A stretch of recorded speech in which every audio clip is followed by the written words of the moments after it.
Энэхүү подкастуудаараа гэмт хэрэг, болсон явдал, сэтгцийн гач үйлдэлүүдээс үүдэлтэй хүн амны хэрэг зэргийг хүмүүст сэрэмжлүүлэх үүднээс бэлтгэж та бүхэндээ хүргэж байна. Дээрх агуулгуудын хүрээнд сэтгэл санаа тавгуйтах магадлалтай учраас жирэмсэн эхчүүд сэтгэл санаа докторгүй байгаа үедээ мөн 18-аас доош насныхан сонсохгүй байхыг зөвлөе. Энэ нь хувь хүний сонголт учраас хэрв сонсох явцад контентын ярианы агуулгаас болж сэтгэл санаа тагвархвал таныг сонсохоо зогсоогоорой гэж зөвлөе.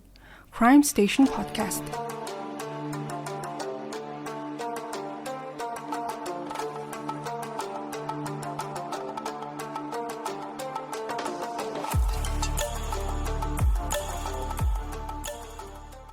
Сайн байцгаана уу сонсогчдоо, Минжээ эмчтэй хамтран хүргэдэг Medical Mystery төрлийн дугаарыг та бүхэнд хүрэхэд бэлэн болсон байна. Medical Mystery Минжээ. За, сайн байна уу Минжээ? За, сайн байна уу сонсогчдоо, сонсож байгаа цаг үеийн мэндийг хүргэе. За, энэ удаа та бүхэнд маш сонирхолтой 2 кейс ярьж өгөөд Минжээ эмчтэй бас задлж ярихаас сууж байна. За, Минжээ эмч маань сонин сайхан бол нэлээд ихтэй байгаа. Сүүлд нөгөө Бачулан эмчийн давж заалдах шатны шүүх хурал дээр одоо нөгөө дээд шүүхт болж өнгөрсөн шүү дээ. Тэрэн дээр Минжээ эмч маань бас тэнд очсон байгаа харагдчихсан. За тэр талаар эхлээд хоёлаа ямар тач мэдээлэл хүргэх үү. За тэгээ ямар ч лсэн сүүлийн бид нөө Бачулан эмчийн хэрэг яг юу болсон бэ гэж задлаа подкаст хийсэн. За тэгээ тэрнээс хойш бас дараагийн давзаалдах шатны дээд шүүхтэр юу болох болоо гэд бид нар хүлээж исэн. За тэгээд дээд шүүхийн гадаа бас нөө одоо Бачулан эмчийг цагаатгаач гэд маш олон хүн бас одоо ийм сайн бариад очсон. Тэгээ үүдэнд нь бол хүлээж исэн. Тэгээ бас зөндөө олон телевизүүд ирж ярилцлага авч исэн. Тэгээ яг тухайн үед би бас Бачулан эмчийг цагаатгаасаа гэд цугласан хүмүүс дундаас байж исэн л та. Тэгэхээр нөө ингээд нилээ эдэн сэтгүүлчэд ингээд Бачулан эмчид яг юу тохиолдсон талаар ингээд Crime Station-ы подкастаас олж сонссон гэд хэлж байхад бол надад их гоё санагдчихсэн. Тэгээд ямар ч лсэн би бас сонсогчдоо баярлалаа гэж хэлмээр байна. Та бүхэн тэр подкастыг сонсоод цааш нь түгээсний улмаас бас одоо нэг эмч цагаатгад бас тодорхой хэмжээгээр тусалсан болов уу гэж бодож байгаа. Тэгэхээр та бүхэндээ баярлалаа. Бүгдээрээ хамтдаа ямар ч лсэн нэг хилс хэрэгт гүтгэгдсэн. Баатарлаг эмч хүнийг бол ингээд хилс хэрэгт гүтгэгдсэн байсны цагаат чадлаа гэж бодож байна. Яг тухайн подкаст маань ер нь хамгийн их баг комент бичигдсэн подкастуудын нэг болсон байсан. Ер нь хүмүүс маш их үзэл бодлоо илэрхийлсэн те. За хохирогчийн талаас ч тэр ер нь бол одоо Бачулан эмчийн талаас ч тэр бичиж байгаа хүмүүс бол маш их байсан. Тэрэнд бас маш их баярлалаа гэж хэлмээр нь. Түүнээс гадна нөгөө одоо ийм Монголиа дээр донор боллоо гэж бүртгүүлсэн хүмүүс бас маш их комент бичижсэн. DM-ээр хүмүүс орж ирээ би бүртгүүлсэн ингээд бас тэр нэг одоо бидний хувьд бол чит хоёрын хувьд бол ингээ 2-3 хүмж болтгой те донор болоо дараагийн хүний аврах тийм одоо ариун үйлсэд зориулж байгаа нь бол айгүй бахархалтай санагдсан. Тэр хүмүүстэй ч гэсэн маш их баярлалаа гэдгийг бас хэлмээр байна. Тиймээ баярлалаа. За тэгэхээр хоёулаа өнөөдрийн яригдах 2 үйл явдлын эхний түүх рүүгээ шууд орцгоё. За үйл явдал бол 2011 оны 8 сарын 6-ны өдөр Мексикийн Кулиакан хотод болсон. За тэр өдөр бол 32 настай далайн бүтээгдэхүүн худалдаалдаг Карла Флорес гэдэг эмэгтэй гэрээсээ 1 цагийн үед хүүхдүүдтэй баяртай гэдгийг хэлээд гараа явсан маань. За Карла болохоор тэр өдөр савтай сам хорхоо барьж гараад нэг байнгын үйлчлүүлэгчтэй хүргэж өгөхөд явж исэн нь бол тэр байсан. За эхлээд нарийн гудамжаар алхаж дараа нь одоо гол зам руу ороод эцэст нь тод өнгийн байшингуудтай нэг хороол руу явж орсон. За Карла нэг байшингийн хаалгыг нь тогшоод тэгээд хаалга талсан эрэгтэйд сам хорхоог нь өгчөөд тэгээд нөгөө эрэгтэй ч гэсэн мөнгийг нь өгөөд нөгөө эмэгтэй Карла болохоор баярлаа гэдгээ хэлээд буцаад гэрлүүгөө одоо тэр алхсан. За тэгээ алхаж явсаар агаад гэрийнхээ ойролцоо нэлээд төхөж ирж явах үеэр нь одоо бүр ингээд гинт бүр маш хүчтэй дуу чимээ сонсогдож дараа нь одоо түүний баруун хацарлуу нь жижиг хатуу зүйл хүчтэй ингээд цохоод ингээ маш одоо тийм цохилт одоо үүссэн юм л та. За тэгээд нөгөө эмэгтэй болохоор мэдээж гинтийн явдалт бараг юу ч бодож амжлахгүй газар унсан. За тэгээд хацраа бариа үдсэн чинь халуун нойтон юм гарт нь мэдрэгдэж эхэлсэн. За энэ дээр болохоор нөгөө нэг ингээд хүмүүс ямар нэг гимтэл аваад ингээд цус гардаг шүү дээ. Тэгэнгүүт хүн ер нь эхлээд эхний хэдхэн секундэд юу ч ойлгохгүй гэж байгаа байхгүй. Тэг ингээд бариад үцхэд хэрэг тус гарч ах юм бол тэр нь зүгээр нэг юм бүлээн тийм ус шиг мэдрэгддэг. Ерөөсөө ингээд би гимтчлээ надаас тус гарчлаа гэж үрсээ ойлгохгүй гэж байгаа байхгүй. Тэг тэр ингээд мэдрэгдснээ бол энэ эмэгтэй өөрөө ярьсан байгаа юм л та. За тэгээд хацар дээр гараараа дарчаад тэгээд дараа нь ингээ гараа харсан чинь амар тус болсон байсан. За тэгээд босгож оролцсон чинь чихэн шуугаад тэгээд толгооны эргээд дараа нь бүх зүйл харанхуулж эхэлсэн. За энэ явдлаас бол 20 минутын дараа Кулиакан хотын ерөнхий эмнэлгийн хүлээн авах хэсэгт цуснд будагдсан ухаангүй болсон Карлаг нэг эрэгтэй бол тэврээд явж орсон. За тэгчээд Карлаг хүлээлийн хэсгийн сандал дээр тавьчаад тэгээд нөгөө залуу бол эргэж хараад гарахаар оролцсон. За тэгсэн чинь ресепшн хэсэгт ажиллаж байсан эмэгтэй тэрийг нь харчаад тэгээд амар сандраад нөгөө эрэгтэйг дагаж гүйж очингуудаа энэ одоо хин гэдэг эмэгтэй вэ? Юу эмэгтэй вэ? Юу болсон? Яагаад ийм болсон? Та яах гэж байгаа юм гэж асуусан чинь за би энэ эмэгтэйг юусоо танихгүй. Замаар явж исэн чинь энэ эмэгтэй цуснд тутгалтсан гудамжинд хөвтөжсэн. Тэгээд би энд авчирлаа. Өөр зүйл би юусоо мэдэхгүй гэж хэлчихээ. Тэгээ яваад өгсөн. За тэгээ эмнэлгийн ресепшн эмэгтэй бол Карла дээр буцаж ирээд харсан чинь Карла болохоор ингээд аман ангаацсан. Нүүрнийх нь баруун тал нь ингээд бүр ингээ хин гэдэг нь бүр танигдхаа болтлоо гимтцэн. Тэгээ хацар хэсэгт нь болохоор нэг хачирхалтай бие шиг юм ингээд шигдсэн юм шиг байдалтай харагцсан. Тэгээ юу болохыг нь мэдэх гээд зогсохын оронд бол ресепшн эмэгтэй тусламж дуудаад тэгээ хид хідэн совилогчд гүйж ирээд Карлаг орон дээр хөвтүүлж эмчит үзүүлэхээр зөөгөөд аваад гарсан. За удаагүй бол Густаво Меса гэх эмч түүнийг үзэхээр явж орсон маа. За эмч болохоор Карлагийн биеийн байдлын талаар сонссон ч гэсэн өрөөнд яваад орсон чинь Карла болохоор сэрцэн одоо сэрүүн хөвтөжсэн. За нүд нь бол нээлттэй. Тэгээд юу басныг өөрөө ч гэсэн ойлгоогүй юм шиг байдалтай. Ам нь ингээ ерөөсөө хаагдахгүй амьсгалахад хүндрэлтэй тийм байдалтай байсан. За тэгээ эмч орж ирсний дараа тэр бол одоо чулуу гэж хэд хэдэн удаа амандаа бовтнах шиг болоод эхлээд эмч ерөөсөө ойлгоогүй ч гэсэн Карла өөрийг нь ингээд чулуугаар цогсон гэж хэлэх гээд байгааг нь бол тэгж ойлгочихсон маа. За тэгээ эмч шарахыг нь наривчлан шалгахад бол хар бараа өнгийн тийм чулуу шиг зүйл хацар дотор нь шигдсэн байсан. Тэгээд Карлад хандаад рентген зураг аваад за энэ чухам юун чулуу болохыг эхлээд тогтоогоод дараа нь гаргаж өгөө гэж хэлсэн маа. За тэгээ рентген зураг гарч ирсний дараа эмч болон эмнэлгийн багийнхан тухайн зүйл нь чулуу биш гэдгийг шууд ойлгосон. За тухайн биет нь болохоор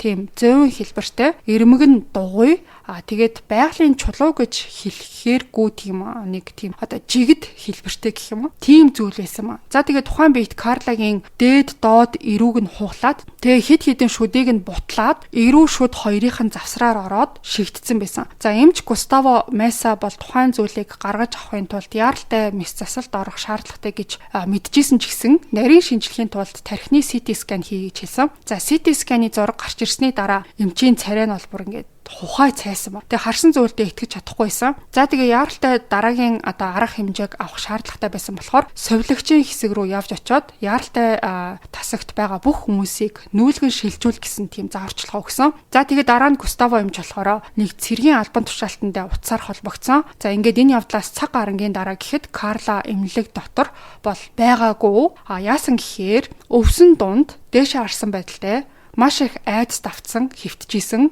нэг мэдээ алдуулалтын эмч түүний хацарлуу нь мэдээ алдуулах тариад тэсгийн аргагүй аимшигтай өвдөлт нь болов айжмдаа бол намдаж ихсэн ч гэсэн Карлагийн мэдэрчээсэн айдас бол огт алга болоогүй. За тэгээд тухайн газарт болохоор хоёр эмч нэг совилогч мис засалт бэлдээд зогсож байгааг мэдчихсэн. За мөн хажууханд нь хоёр цэрэг манаа зогсож байсан ба. За тэгээ эмч маань хутгаа барьж нүүрлөө нь ойртож цэргүүдийн тушаал өгөхдөө мис заслын багчны чимээ гэх мэт бүх зүйлийг Карла сонссон чихтэй одоо аимшигтай хором хүчүүдийг өнгөрүүлсэн. За удалгүй бол тэр нүүрнийх нь доод хэсэгт ямар нэг зүйл хөдөлж байгааг мэдрээд тэгээд эмч совилогчд бол хацар дотроос нь нөгөө зүйлийг татаж гаргаж байгааг ойлгосон. За тэгээд удаагүй Карла бол нүдээ нээгээд харсан чинь эмч гартаа цуснд хутгалтсан нэг зүйлийг бариа зогсчихсан. За тэр зүйл нь болохоор гранат байсан. Тэгээ бүр тэр нь ингээд юу юугүй дэлбэрэх магадлалтай итвэхтэй тийм гранат болж таарсан. За тийм учраас Карлаг бол эмнэлэгт биш харин задгай талбайд гаргаж агаад тэгээд мис засал хийсэн нь бол ийм учиртай байна. За тэгээд энэ мис засал амжилттай ямар ч байсан болсон. За Карлагийн нүрнээс ямартай ч тухайн одоо зүйлийг бас салгаж гаргасны дараа цэргүүд тэрийг нь зохих журмаар одоо устгалд оруулсан юм байна. За таамгаар бол тухайн гранатыг буугаар харвсан байх гэж үзсэн. Карла бол тухайн үед гудамжинд явж агаад маш хүчтэй дуу чимээ сонссон гэд ярьж исэн. Тэгэхээр тэр нь одоо магадгүй буудах үеийн дуу чимээ байсан байх гэж үзсэн. За азар тэр нэг гранатынхаа тесрэлт одоо үүсгдэг гохных нь ажиллагаа нь эвдэрсэн байсан болохоор тэгээд ер нь бол шууд дэлбрээгүй. За Карла эцэст нь бол амьд үлдэж чадсан байгаа. За тэгснэ айгүй сонин зүйл нь юу байсан гэхээр тэр гранат Гарнатыг хэн тэгж буудаж харвсан нь ерөөсөө тодорхойгүй байдаг юм байна.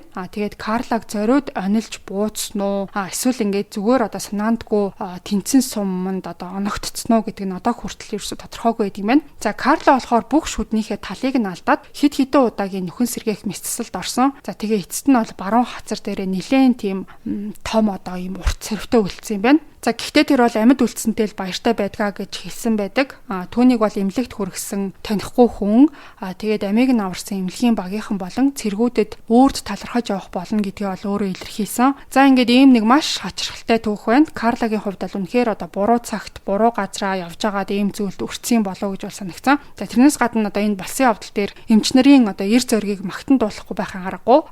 Тим нэг одоо бахархмаар одоо үйл явдал болсон юм шиг харагдсан. За Минжээ эмчийн хувьд энэ түүхтэр бас юу гэж бодогдсон бэ? За ямар ч лээсэн анх нөө Карла чинь далайн хүнс зардаг хүн гэдгийгсэн шүү дээ. Тэнгүүт за энэ яг далайн ямар нэг амьтантай холбоотой ингээд ямар нэг шимэгчийн хаалтур авсан болоо гэл би яг одоо яг энэ хэргийг задлж ярих гэж байгаа юм чинь ингээд сонсохдоо ингээд бодож исэн. За ямар ховор өвчин тосч болох вэ гэл таамаглал эхэлж исэн чинь шал өөр чиглэл рүү эргээд тэгээ Карлагийн хувьд болохоор яг ингээд одоо хацрын энэ хацрын ясны арт ингээд нөө maxillary sinus гэх хүндий яадаг л та. Тэгээ энэ хүндий амны хүндий зайруу ингээд шүд энэ дээд доод ирүүний яс тэр чигээрээ байхгүй болоод тэгээ одоо энэ гарнат нь бол тэнд нь ороод үлдсэн байсан.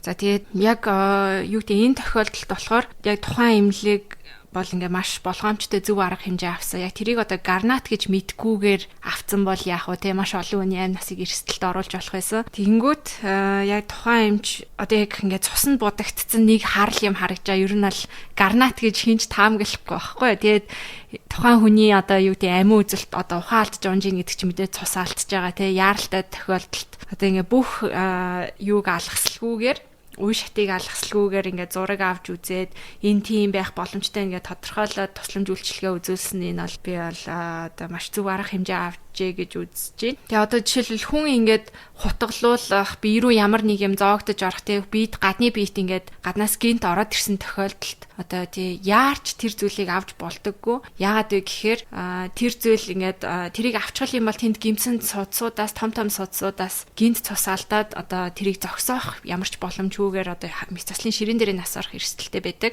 За тэгээд энэ тохиолдол одоо яг нөө CT хийж яг ямар судас яаж гимтсэн бэ те энэ хүнийг одоо ингээд хамгийн бага цус алдaltaй яаж энийг докторжуулах уу гэдгээ төлөвлөхийн тулд CT хийж үзээд яг гарнат гэдгийг нь бол ингээд илрүүлсэн байна. Карлагийн хувьд болохоор ингээд таал нутагт одоо энэ гарнатын дэлбэрч магтгүйгээд хоёр эмнэлгийн ажилтан ингээд тусламж үзүүлсэн байгаа шүү дээ те нэг хол зайтай цэргийн ажилтнууд байсан те. Тэнгүүт яг ерөнхийдөө дийлэнхтэй ингээ хаалгаанууд нөө ерөнхий онцлогтой хийгддэг. Ерөнхий онцлог хийхийн тулд энэ хоолойд гуурс тавих хэрэгтэй байдаг. Энэ үед яаралтай үеэсэн бах тэгээд одоо ингээ хоолороо гуурс тавих гэхээр амны хүндэд нь маш том одоо зүйл байсан болохоор төвөгтэй байсан бах. Тэгээд хэсгийн мэдээ алдуулттай ер нь бол энэ гарната ингээ нүүрнээс нь салгаж авсан мэлээ. Тэг миний бодлоор яг тэр гарнатаас салгаж аваад ингээл одоо чихээс хийгээд цус алтгаас сэргийлээд докторжуулж аваа буцаж эмнэлэгтээ очиод нөхөн сэргийн хаалгануудаа хийсэн бах. Тэгээ одоо энэ ирүүний яс тэр чигээрээ байхгүй болцсон. Энэ тохиолдлоос нэлээд хэдэн удаагийн нөхөн сэргийг хагалгаа зайлшгүй шаардлагатай. Тэгээд яг сүүлд ингээд Карлагийн зурагнаас харахад Карла ингээд одоо нүүрнийх нь арьсан тэр чигээрээ байхгүй болцсон байгаа шүү дээ. Тэгэнгүүт одоо чөлөөт талбангаар нөхөн сэргээсэн харагжилаа. Тэр нь одоо биеийнх нь өөр хэсгээс нь булчинтай арьстай судастай хэсэг аваад залгаад тэр нүүрний эффектийг нөхөж тэгээ хаалгайсан. Тэгээ ингээд нүүрэн дээрээ юм дөрүлжин сорвтой. Тийм далбан авчирч тавьсан. Сорвын нилээн юм бас урт байсан тий. Тэгээ миний бодлоор ингээд тэр гранат магадгүй ингээд жоохон дээшээгээ мэшээгээ тоссон бол бараг шууд аминд нүргэсэн баха. Тэгээ нүд ч юм уу энэ тархины хэсэг рүү ингээд орсон бол тий. Бас ер нь ал нөхөн сэргээхэд айгу төвхтэй л явах байсан л да. Тийм тэгээ нөө яг ирүүний яс ингээд хөндөй хэсэг рүү бас ингээд орж чадсанаас амьд үлдэхт нь бас тусалсан. Азгүй ч юм шиг, азтай ч юм шиг тий. Тийм яг одоо тэр дэлбэрсэн бол тэр дороо л нас өөхөх байсан. Тэгээ дэлбрээгүй нэг аз ингээ хөндөй хэсэг рүү орсон нэг аз гэх юм уу те. Ямар ч байсан амьд үлдэх боломжтой л. Уг нь бол азгүй байгаад байдаг те. Гэтэ ингээ амьд үлдсэн нь бол ялтчгүй аз болчиход байгаа байхгүй. Тэгээ ингээд одоо өнөөгийн тэг ямар ч тань тэр болоогүй цаг үед хий өрн ингээл одоо гадуур явж исэн чинь гарнат ингээл нүглүүн будчих гэж угаасаа бодлоо тий. Тэгээ эмчнэрийн хувьд ч гэсэн ийм зүйл ингээд хараад угаасаа шоконд орсон баг. Тэрнээс гадна яг ингээд дайн болж авах үеийн эмч зөвлөгчдийн ажил ямар амар төвшөнд байсан бол гэж төсөөлж бараг угаасаа чадахгүй байна. Бараг шууд ингээд яралтай арга хэмжээ авахгүй байх юм бол амиа алдах эрсдэлтэй гэдэг утгаар одоо тухайн үед ч ингээл нэг хөл гарыг зүсдэг ч юм уу тий. Тийм үйл явдлууд тий. Одоо кинонд дээрээс л бид нар харж байгаа ш түнс тухайн үед яг ямар байсныг бол бид нар нүдэрээ ерөөсө харж байгаагүй. Тэгэхээр ингээд яралтай түргэн тусламжийн баг хамт олон гэдэг маш хурдан хугацаанд ингээд оновчтой одоо зөв шийдвэр гаргаж ажиллах шаардлагатай байдаг гэдгийг энэ түүх бас бидэнд сануулсан болов уу гэж бодлоо. Одоо яралтай за одоо бүх эмнэлгүүдийн emergency хэсэг буюу за одоо нэг гэмтлийн эмнэлэг өрчтэй шүү гэмтсэн үнийг орж ирэнгүүт нь одоо анхан шатны яралтай тусламж үйлчлэгээ үзүүлэхийн тулд тухайн одоо эмч маань хамгийн зөв шийдвэрийг маш богино хугацаанд гаргах тийм одоо үр хүлээж идэг. Тэгэхээр тэр эмчнэрээр бас би бахархаж чинь ер нь бол тэгээ менжээ эмч болохоор энэний хувьд ямар гэдэг. Одоо жишээлбэл зүгээр ингээд цаг аваад очиж байгаа эмнэлгийн өвчтнөөс илүү ийм яралтай тусламж хэрэгтэй байгаа үед ингээд эмчнэр одоо ямар их хариуцлагыг бас өөр дээр өөрчилдөггүй тий.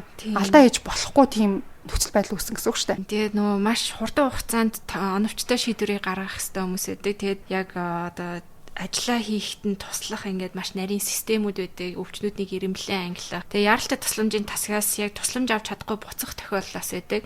Яа тэгвэл та цагаа аваад үйлчлүүлэхээр биеийн байдал чинь тогтвортой бол та ингээд хүлээж агаад ямар ч лээсэн одоо таныг яралтай биш ингээд амь насанд чи эрсдэлгүй бол ингээд бас буцааж болно. Ямар ч лээсэн үзлэг хийгээ үнэлээд за та цаг аваад үзүүлж болохоор хүн байна гэдэг. Тийм Монгол оронд одоо яг нэг яралтай тусламжийн тасгийн ачаал хамгийн их тохиолддог үе бол ялчгүй юм олон нийтийн амралтын үеүүдээр байдаг. Одоо эмнэлэгт цаг авч үзүүлэх жишээлбэл боломжгүй үед яралтай тусламжийн тасгийн ачаал нэмэгддэг. Тэгээ дээрэс нь одоо нөө баярын үеүүдээр маш их хордлого авах тохиолдол байдаг. Тийм ялангуяа цагаан сараар одоо ингээл тасалгааны температурт хэдэн цаг болж байгааг мэддэхгүй мах бид нар бас иддэг соёлтой хүмүүс шүү дээ. Тэгээ цагаан сараар одоо хоол хэтрүүлэн хэрэглэснээс бас хүнсний хадгалтын аюулгүй байдал алдагдсанаас одоо хордлого авах тохиолдлууд их байна. За тэгээд 100 баяр наадмын үеэр бас хүмүүс их аялдаг. За тэгээ машины осол гэх янз бүрийн иймэрхүү тохиолдлоос болоод одоо яралтай тусламжийн тасгийн ачааллаас их ихсдэг. Тэгээ нөгөө эмнэлгүүд ажиллахгүй болоод ирэнгүүт хүмүүс бас нөгөө байнга тусламж үйлчилгээ авах хэрэгтэй хүмүүс маань яхаа мэдгээ болоод яралтай тусламжийн тасгийн ачаал бол улам нэмэгддэг. Тэгээд ерөнхийдөө одоо яг энэ подкастер дамжуулж бас нэг сануулмаар байгаа зүйл нь одоо удахгүй баяр наадам болох чинь удаан хугацаанд амраад одоо эмнэлэг бол тухайн хугацаанд бол цаг авч үйлчлүүлдэг үе нь бол хаагдана. Тэгэхээр одоо архаг хууч өвчтэй хүмүүс бол одоо яг биеийн байдлаа сайн тогтворжуулаарай, удаан хугацаанд эмнэлэг орох боломжгүй бол яах вэ гэдэгтээ бэлтгэлтэй байх хэрэгтэй байна. Тэгээд одоо хөдөө орон нутгаар явж байгаа хүмүүс бол аюулгүй байдлаа хангах, дүрмээ баримтлагтай гэмтэж бэртгэхээс бол маш сайн одоо өөртөө хамгаалаарай. Яг гэвэл баяр наадмын үеэр бол яралтай тусламжийн тасгуудад очир дараал маш их байдаг. За тэгээд бас тусламж үйлчилгээ авахд бол бас их төвөгтэй байх эрсдэлтэй. Маш тийм хайрцаг энтрээ сайн бэлтэж байгаа шүү дээ. Тэгээд ер нь бол хүнд юу ч тохиолдож болдог те. Тэгэхээр энэ надад тохиолдохгүй гэж бодохгүйгээр ер нь бол айгүй сайн болгоомжтой байгаарай гэж бас сонсогчтой сануулмаар байна. Тийм бас бэлтгэлтэй байгаарай гэж уриалъя. Тийм. Яг муу ярилж байгаа юм шүү дээ. Тийм. За ингээ хоёлоо хоёр дахь хэрэглэг орох уу? За тийм. Хоёрсох нь бол бүр нэлээд сонирхолтой байгаа. За энэ хэрэг явуулаад 1982 онд болсон. За 82 оны хаврын 1 өглөө Английн Royal London эмнэлгийн хүлээн авах хэсэгт нэг эмэгтэй сандарсан байдалтай явж очсон. За ингэртэй 6-7 хоногтой охиноо твэрсэн ирсэн. За охиныг нь болохоор Claire гэдэг. Тэгээд энэ эмэгтэй анхны бөгөөд цорын ганц одоо охин юм байна. За анх удаа эцэг их болсон бусад хүмүүс шиг одоо ямар нэг зүйл ингээл эвгүй санагдангуй шууд л одоо эмнэлэгт ханддаг. Тийм төрлийн одоо эмэгтэй байсан. За тухайн өглөө болохоор охиных нь толгойных нь ар хэсэгт нь нэлээд одоо за ар гэх юм уу ер нь жоохон ингээд гол хавтанч гэх юм уу нэлээд хачирхалтай хоёр цагаан тэгээд шугамшиг тийм товоо оогоод одоо төвийгөө гэх юм уу гарсан байдлаа харагдсан. Шиг тийм одоо том байгаа гараад ирсэн. Христийн юу шиг тий. За нэг нь болохоор хүзөөнөөс нь эхлээд доо хүртэл босоо чиглэлтэй. За нөгөөх нь болохоор нэг чихнээс нь нөгөө чих хүртэл хөндлөн чиглэлтэй байсан. За тэгээ ээж нь болохоор энэ шугам шиг одоо ийм сонин зүйлүүд яг юунаас болоод ямар учиртайг нь огт ойлгоогүй болохоор эмнэлэг рүү одоо тэрээд яарч ирсэн нь энэ байсан. За урд нь охиноо эмнэлэгт үзүүлэх болгонд ингээл таны хүүхэд ч одоо ивэр үс савсаруулна гэсэн үгээр үзлэг дуустдаг гэсэн бол тэр өдөр одоо эмнэлэгт дээр явж очихт нь бол ресепшн дээр сууж исэн ажилтан Claire-ийн толгойг нь харчаад тэгээд энэ бол хэвийн шинж тэмдэг биш байна гэж хэлсэн ба. За тэгээд тухайн ажилтан Claire-ийг болохоор мэдрэлийн эмчид үзүүлэхээр бүртгүүлсэн. За 15 минутын дараа гэхэд тэр эмчийн өрөөнд ороод тэгээд хүүхдийн мэдрэлийн эмч Farhad Afshar гэдэг эмч болохоор Claire-ийн толгойг нь наривчлан шалгаж эхэлсэн. За тэгээ хэсэг хугацааны дараа Afshar эмч охины толгой дээрх одоо төвийсэн байгаа зүйлийг нь bulging fontanelles буюу одоо нэг товгор фонтанел гэж хэлсэн байгаа ихэндээ. Bulging гэхээр юм нэг одоо юм ингээд товооцсон тийм товоож гарч ирснийг нь бол хэлээд идэм билээ. За тэгээ булцгар фонтанел гэж бас нөгөө монголоор хэлэгддэг гэж бас магадгүй юм билээ. За тэгээ эмч цааш нь тайлбарлахдаа нялх хүүхэд төрөх үед гавлын яснууд нь бүрэн нийлээгүй байдгаа. Тэгээд яснуудын хоорондох одоо нарийнхан завсрыг нь фонтанел гэж нэрлэдэг. За нялх хүүхдийн энэ фонтанел хэсэг ингэж булцгар болж товоож гарч ирдэг нь ихэвчлэн бол тархин хөөгөөд гавлын ясыг нь дотроос нь түлхэж эхэлж байгаагийн шинж гэж тайлбарсан. За тэгээ ээжийг нь бол охиноо эмнэлэгт авчирсан нь одоо маш зөв алхам байсан гэдгийг нь хэлээд тэгээд ийм товгор фонтанел үүсгэхэд маш олон шалтгаантай байдаг учраас тухайн одоо шалтгааныг нь тогтоохын тулд CT scan хийх шаардлагатай гэж бол хэлсэн. За ээж нь санаа зовж исэн болохоор зөвшөөрөөд тэгээд CT scan бол хийлгсэн. За тэгээ удаачгүй Afshar эмч болохоор зургийг нь харсныхаа дараа царай нь одоо бас л ингээ барааж ээжт нь таагүй мэдээг дуулгасан байна. Claire-ийг болохоор эмч тархины хавдартай гэдгийг нь бол хэлсэн юм байна. За мэдээж ийм зүйл сонссон ээж хүн одоо ямар сэтгэл зүйтэй байх нь бол ойлгомжтой. Бүх зүйл ингээл мэдээж харанхуулж яах учраа ингээ олохгүй сандарсан байдалтай байх үеэр нь Afshar эмч бол ээжт нь хандаж ингэж хэлсэн. За энгийн тохиолдолд болохоор тархины хавдар нь тархины эсүүдээс бүрддэг бол Claire-ийн тархины хавдар нь өөх болон яснаас бүрдсэн байна. Ингэж төрхтөө үүссэн хавдрыг урд нь хизээч одоо тухайн эмч маань бол харж байгаагүй болохоор яг яаж тайлбарлахаа мэдэхгүй байсан ч гэсэн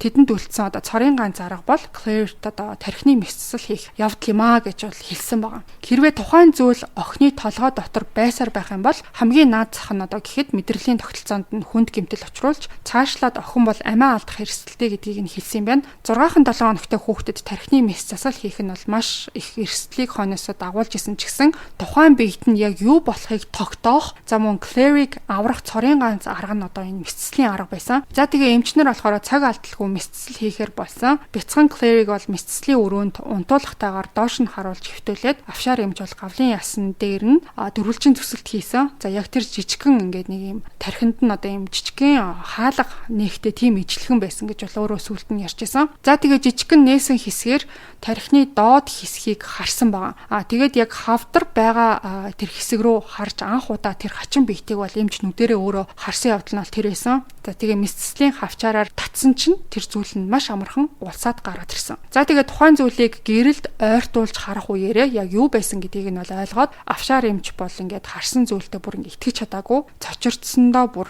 хөдөлж чадахгүй бүр ингээ гатсан гэж. За тэгээ тухайн ачралтай биетийг тусад нь тавиад Claire-ийн одоо гавлыг нь буцааж хааж ойдол тавиад хүүхдийн сэхэн амдруулах тасаг руу түүнийг бол шилжүүлсэн. За бяцхан Claire бол хэдэн 7 хоногийн турш ухаангүй хэвтэж ээж нь бол байнга одоо дэрэгдэн байсан. За энэ хооронд нөгөө тархинаас нь олдсон хачралтай биетэн дээр генетикийн шинжилгээ хийлгэхээр явуулсан байсан. Шинжилгээний хариу нь бүх хүнийг бол шоконд оруулсан. За тэгээ яасан гэсэн чинь Claire бол яг үнэндээ одоо ээжээсээ төрсөн цорын ганц хүүхэд бол байгаагүй, харин ихэр хүүхэд нь байсан юм байна. За Afshar эмчийн тархинаас нь авсан зүйл болохоор түүний ихрийнх нь ургийн ид байсан болж таарсан. За тэгэхээр Claire болохоор маш ховор төрлийн эмгэгтэй буюу тэрийг нь fetus in fetu гэж нэрлэдэг юм байна. За монголоор бол ураг доторх ураг гэсэн үг юм байна. Арай ойлгомжтой ингээд тайлбарлая гэх юм бол нэг ураг нөгөө ихрийнхээ биеийн дотор нь бүрлдэх гэж ер нь бол ойлгож болно.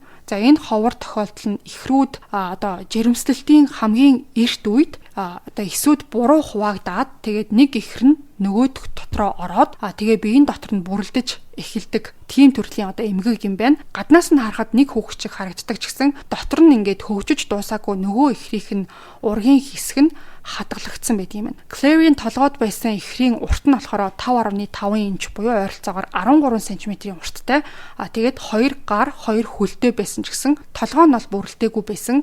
Түүнээс гадна Claire-ийн энэ тохиолдол бол маш ховорт тооцогддог. За учир нь гэх юм бол түүний ихэр ургийн эд нь гавл дотор нь байсан явдал байсан. За тэгээд ангаах ухааны түүхэнд бол яг ийм төрлийн тархин дотор нь нөгөө ихрийнх нь ураг байрлсан тохиолдол ердөө 18 удаа бүртгэгдсэн байт юм байна. За тэр бүх тохиолдлууд бүгдээрээ амь насаа алдснаар төгссөн байдаг. За гэхдээ өнөөдөр яригдж байгаа энэ Claire-ийн түүх бол аз жаргалтай төгсгөлтэй. Хүүхдийн сэхэн амьдруулах тасагт 2-7 хоног хэвцснийхээ дараа тэр бол сэргээд тэгээд сэргснээсээ хойш 7 хоногийн дараа гэхэд гэртээ харих хүртлээ бие нь хангалттай тэнхэрсэн байсан. 18 сар буюу ой хагастада Claire бүрэн идэгрээд тэгээд мэдрэл талаасаа ямар ч сөрөг үр дагаваргүй болж чадсан. За ингээд Claire бол өөрийнхөө ихрийн ургийг тархинасаа авахуулаад амьд үлдэж чадсан анхны хүн гэж ангаахын түүхэнд бол бичигдэж үлдсэн байт юм байна. За ингээд ийм хачирхалтай бас сайхан төгсгөлтэй түүх байна. Мэндийн эмчийн бас нэмэлт тайлбарыг сонсмоор байна. За тэгээд яг энэ хэргийг сонсож байхдаа би Claire-ийн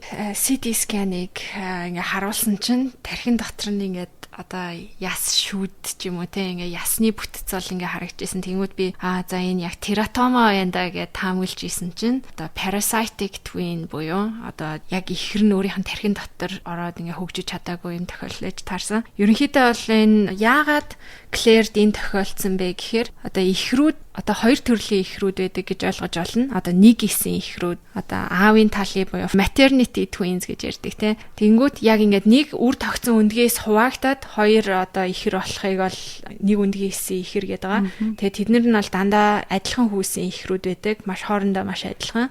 За тэнгүүт fraternity буюу өөр өндгийн исэн ихрүүд нь болохоор хоёр эр бэлгээсээр хоёр өндгийн ис анханасаа хоёр өндгийн ис ингээд үр тогтоод тэгээд хөгжсөн учраас хоёр өөр хүүсэн ихэр байж болдог. Тэгээд яг нэг юм ах дүү шиг генетикийн хувьд бол бас арай өөр 50% арай л адилхан тийм байдаг гэсэн. Claire дээр болохоор яг дийлэнх юм нөгөө parasitic twin буюу ийм нэг исэн ихрүүд нэг ихэр нь нөгөөгийнхаа ис дотор ингээ орж хөгжсөн тохиолдол энэ яг ургийн явцад л ингээ өсөж хөгждөг. За тэгээ төрөх үед бол дийлэнхтэй өсөлтөн зогсчдаг. Эсвэл нэг бага зэрэг л төрсний дараа бага зэрэг л жоохон томордог. Тэгээ хүмүүсийн их асуудаг асуулт байдаг. Хэрвээ тархин дотор нь ингээ ихэр нь байгаа юм бол ихрийг гаргаж аваад амьдруулах боломжтой юу те. Тэгээ боломжгүй. Ягаад тэгэхээр нөгөө ихэрт нь тарих зүрх хөгжөөгүй. Яг ингээд дөрөв мөч баган нуруу гэ зарим нэг эд эрэхтэн байх боловч яг хүн болгох те ингээд мэдрэлийн бүрэн систем нь хөгжөөгүй. Тэгээ бол амьдрах бол боломжгүй нэг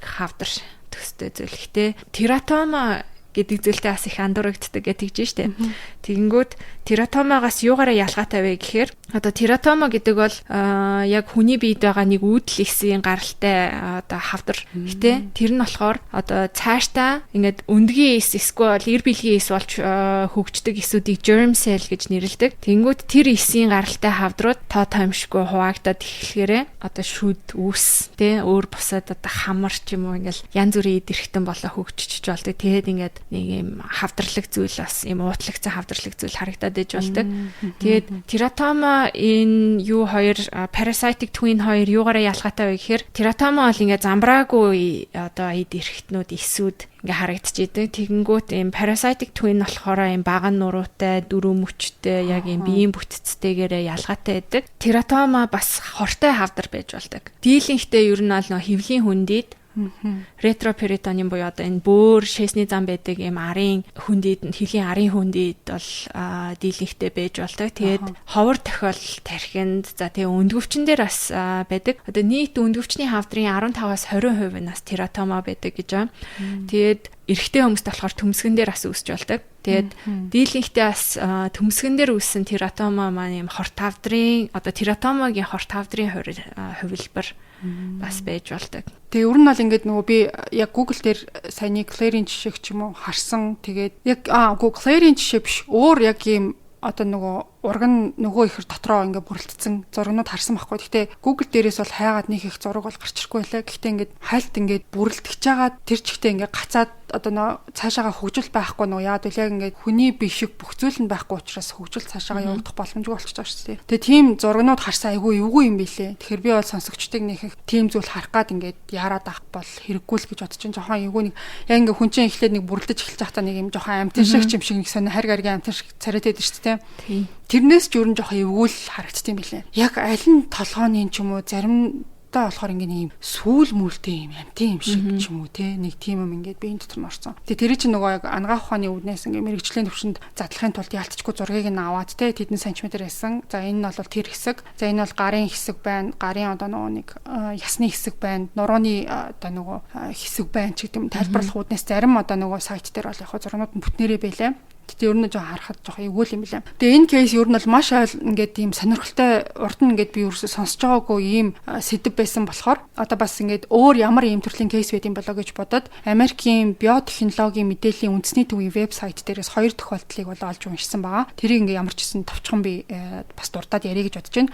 За эхнийх нь болохоор 28 настай эмэгтэй 41 нийтэлтэй хэвийн одоо өөрөөрөө төрсөн. За тэгээ 10 хоногтой болсны одоо төрсний дараа 10 хоногтой болсны дараа хэвлийн хөндлөн бөөгнөрлөлтэй гэсэн тийм онцтойгоор эмнэлэг рүү буцаад нөгөө яраа бол очсон байгаа. За тэгээ үзлэг хийсэн чинь хэвлийн баруун дээд хэсэгт нь бараг 10-ыг харьцах нь 15 см хэмжээтэй зүйл илэрсэн. За тэгээ хэвлийн томограф зураг авахулахаар болсон. Зураг нь гарсны дараа тухайн зүйлийг мессийн аргаар гаргах одоо хэрэгтэй болсныг ойлгосон.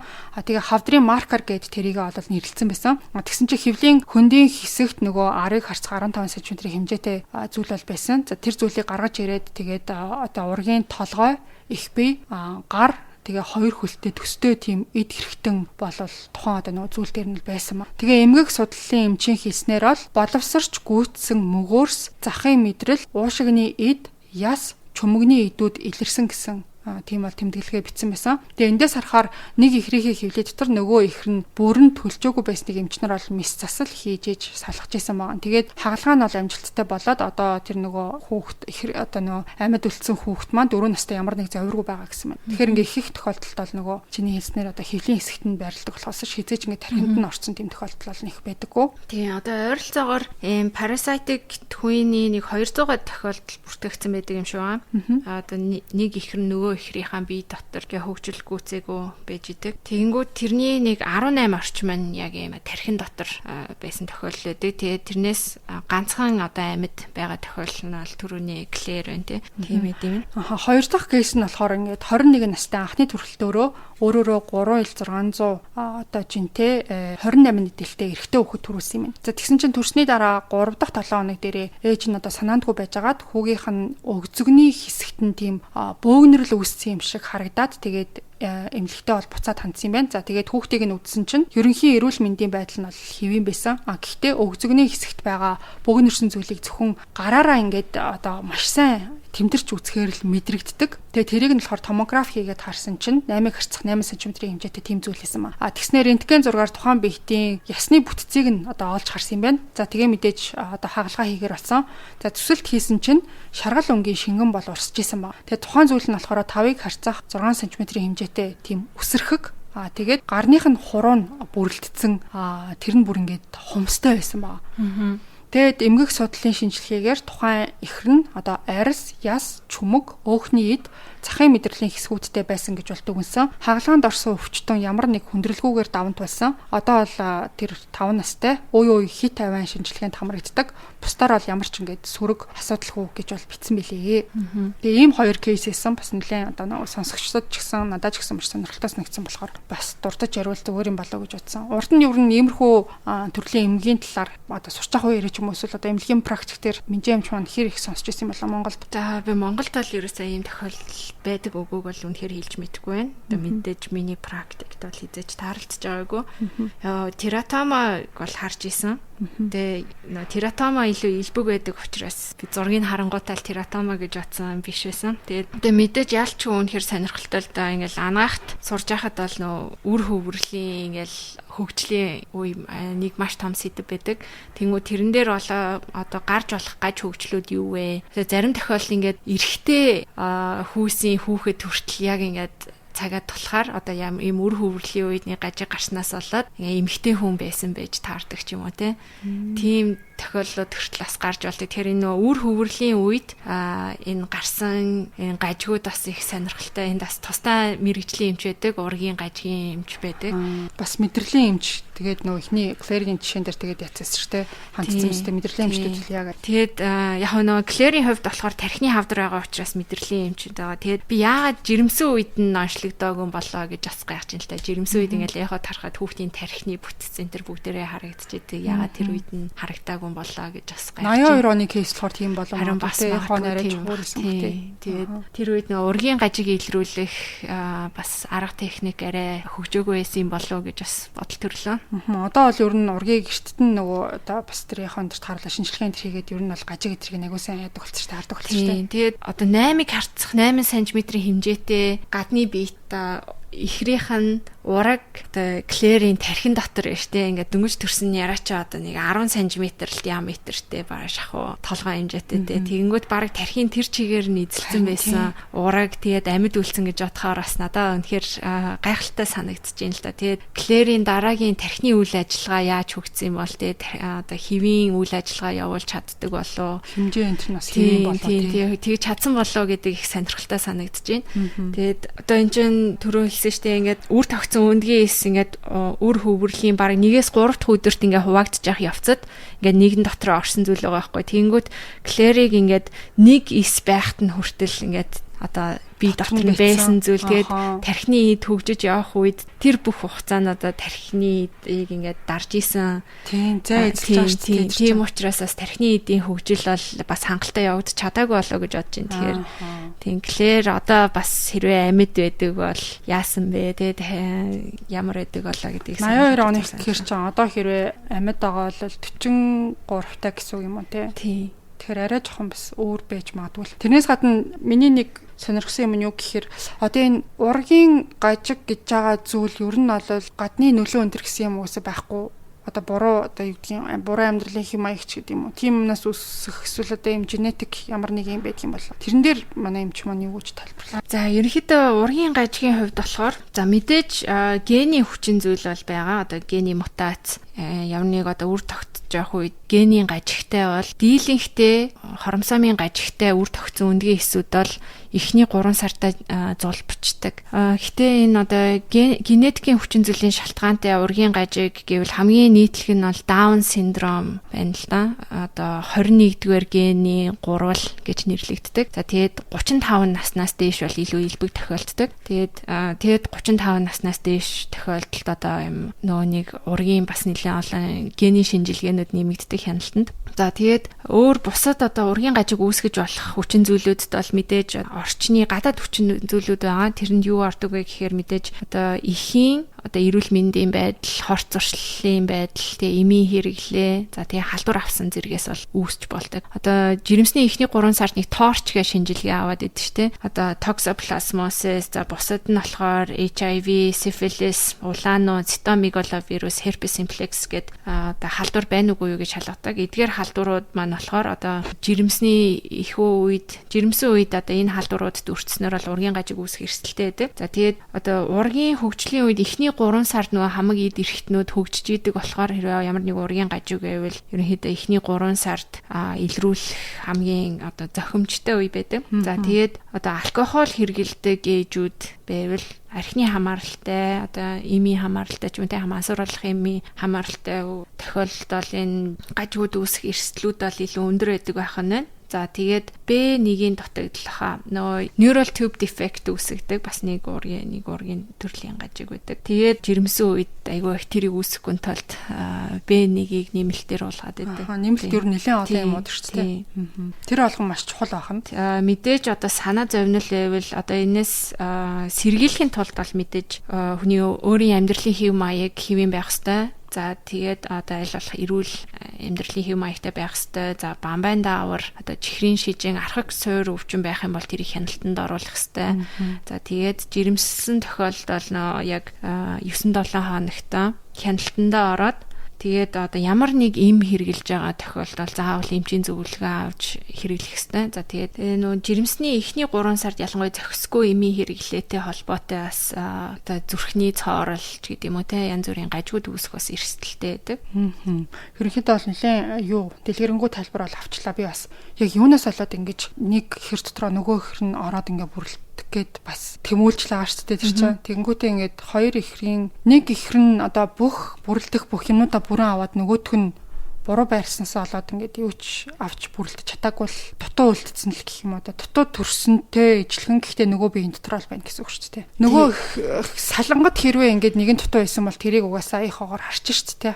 Дээр үе байсан ч гэсэн баг харагдаж шүү дээ. Энэ ингээ өсөлтөнд байхгүй наа гэдэг ч юм уу мэдчихэж шүү дээ. Тий. Тэгэхээр жишээлбэл фиту бол маш ховор тохиолддог. Тэгээд ямар одоо эрсдэлт хүчин зүйлийн шалтгаантай үүсдэг вэ гэвэл тэр нь тодорхойгүй. За мэдээж одоо нэг эсийн ихэр байгаа тохиолдолд бол үүсэх тодорхой хэмжээний эрсдэл байгаа. Бүртгэгдсэн тохиолдлуудаас бол эр хүүсэд арай илүү давмгай байна гэж үздэг юм байна. 60 орчим хувь нь бол эрэгтэй хүүсийн ихрүүдэд бол тохиолдож исэн юм байна.